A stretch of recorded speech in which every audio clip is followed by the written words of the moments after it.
இன்னைக்கு களை எடுக்கிறது மிகப்பெரிய சவால். உள்ளூரில் ஆள் கிடைக்காம வெளியூரில் வண்டி வச்சு கூப்பிட்டு வந்தா 15 நாள் எடுக்கிற களை 25 நாள் எடுத்தால் 2 மடங்கு செலவு கூட ஆகுது.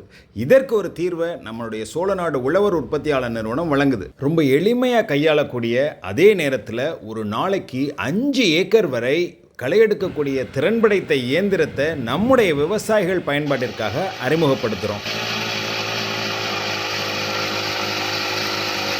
நம்ம விவசாயிகளுக்கு இது ஒரு பொன்னான வாய்ப்பு. இந்த இயந்திரத்தை நாள் வாடகைக்கு எடுத்து நீங்கள் பயன்படுத்திக்கலாம். இதோட மெயின்டெனன்ஸ் பற்றி உங்களுக்கு தெரிஞ்சுக்கணுமா? ஆக்சுவலாக இதுதான் நம்ம போடுற இன்ஜினுங்க. ஹோண்டாவில் பார்த்தீங்கன்னா GX50 இன்ஜினு 2 வருஷம் வாரண்ட்டி வந்துடுது. இது பெட்ரோல் டேங்க், கருப்பு கலரில் இருக்கிறது பெட்ரோல் டேங்க்கு. இது பார்த்தீங்கன்னா ஆயில் டேங்க், இன்ஜின் ஆயில் டேங்க்கு. இது பெட்ரோல் 650 மில்லி தான் பிடிக்கும், சரிங்களா? ஸோ தீர ஊற்றிக்கணும். இது 650 மில்லி தான் பிடிக்கும். அடுத்து இதில் மெயினான விஷயம் பார்த்தீங்கன்னா, இந்த இன்ஜின் ஆயில் என்ன கிரேட் அப்படின்னு பார்த்தீங்கன்னா, உங்களுக்கு இந்த 10W30, சரியா?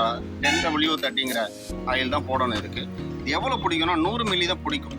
அதிகபட்சம் 120 மில்லி தான் பிடிக்கும். அதுக்கு மேலே போடக்கூடாது. அதுக்கு மேலே போட்டிங்கன்னா இங்கே புகை தள்ளிடும், சரிங்களா? ஸோ இது இந்த ஆயில் 5 ஏக்கருக்கு ஒருக்கா மாற்றணும், கம்பல்சரி மாற்றணும். இப்போ புது மிஷினில் நாங்கள் ஆயில் போட்டு செக் பண்ணி தான் அனுப்புவோம். அதுக்கப்புறம் நீங்கள் 5 ஏக்கர் ஓட்டின பிறகு இந்த ஆயிலை வெளியில் எடுத்துகிட்டு திரும்ப மாற்றிக்கணும், சரிங்களா? இதுக்கு அடுத்த மெயின்டெனன்ஸ் என்னென்னு பார்த்தீங்கன்னா, 2 மெயின்டெனன்ஸ், முக்கியமான மெயின்டெனன்ஸ். இது அடுத்தது கியர் பாக்ஸ். இது கியர் பாக்ஸோட ஆயில், சரிங்களா? ஸோ இப்போ நாங்கள் ஆயில் போட்டிருக்கோம், அதனால் உங்களுக்கு அந்த கலர் தெரியுது. கியர் பாக்ஸோட ஆயில் இந்த இடத்துல போடணும். கியர் பாக்ஸுக்கு என்ன ஆயில் போடணும் பார்த்தீங்கன்னா 90, இந்த பார்த்தீங்க 90ங்கிறது கியருக்குன்னு உண்டான ஆயிலுங்க. ஸோ இந்த மாதிரி இந்த கியருக்குன்னு உண்டான 90 ஆயில் போடணும். ஸோ அதுக்கடுத்து பார்த்தீங்கன்னா வீல் பயிரை வெட்டுது அப்படின்னா நீங்கள் ஒரு இன்ச்சு அட்ஜஸ்ட்மெண்ட் ஹோல்ஸ் கொடுத்துருங்க. ஸோ எங்கே வேணாலும் நீங்கள் அட்ஜஸ்ட்மெண்ட் பண்ணிக்கலாம். அடுத்து மிஷின் ஸ்டார்ட் பண்ணுறது எப்படின்றத நான் உங்களுக்கு சொல்லித்தரேன், சரிங்களா? இப்போ நம்ம ஆயில் போட்டுட்டோம். அடுத்து மிஷினை ஸ்டார்ட் பண்ண போகிறோம். பெட்ரோல் போட்டுருக்கோம். போட்ட பிறகு என்ன பண்ணணும், இந்த பாருங்கள், இந்த கருப்பு கலர் டோர் இருக்கு இல்லையா, இதுக்குள்ளே ஒரு சின்ன ரப்பர் இருக்கும். இந்த ரப்பரை இப்படி ஒரு விரல் விட்டு, ஒரு விரல் தான் உள்ளே போகும், சரிங்களா? இந்த மாதிரி அழுத்துட்டிங்கன்னா இந்த பெட்ரோல் ஏறிடுச்சு, தெரியுதுங்களா? இந்த மாதிரி பெட்ரோல் ஏறிக்கும். ஸோ இதை அழுத்துனீங்கன்னா தான் ஏறும். அதுக்கு அடுத்துட்டு பெட்ரோல் ஏறின பிறகு இது சோக் லிவர், பக்கத்தில் இருக்கிறது சோக் லிவர். இது மேலே வச்சுக்கணும். ஸ்டார்ட் பண்ணும்போது மேலே வச்சுக்கணும். ஸ்டார்ட் ஆன உடனே கீழே இறக்கிடணும், சரியா? ரன்னிங்கில் கீழே வச்சு தான் ஓட்டணும். இந்த சோக்கை மேலே வச்சு ஓட்டக்கூடாது. இது மேலே வச்சுக்கிட்டோம். ஃபஸ்ட்டு பெட்ரோல் அழுத்திட்டோம், அடுத்து சோக்கை மேலே வச்சுட்டோம். அதுக்கடுத்து சுவிட்ச் ஆன், சுவிட்ச் ஆன் வச்சு பண்ணிட்டோம். இப்போ ஸ்டார்ட் பண்ணுறோம் பாருங்கள். இது புது மிஷினு, இப்போ தான் ஸ்டார்ட் பண்ணுறோம் ஃபஸ்ட் டைம்.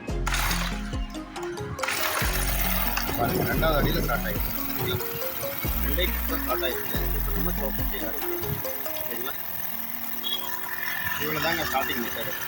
இதுக்கு அடுத்து பார்த்தீங்கன்னா இது எப்படி ரன் பண்ணுறது அப்படின்னு பார்த்தீங்கன்னா, இந்த இடத்துல இருக்க ஆக்சிலேட்டர். இந்த ஆக்சிலேட்டர் லிவர் அழுத்துனீங்க அப்படின்னா நம்ம வீல் சுற்றோம். ஆக்சிலேட்டர் லிவரை விட்டுட்டோம் அப்படின்னா வீல் பார்க்கலாம்.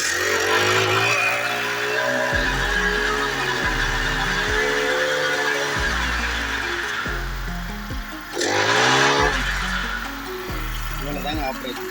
இந்த ஆக்சிலேட்டர் லிவர் மட்டும்தான் இதில் ஆப்ரேஷன், சரிங்களா? போட்டியை முடிச்சுட்டு தேவையான பிறகு இதில் சுவிட்சை ஆஃப் பண்ணிட்டோம்.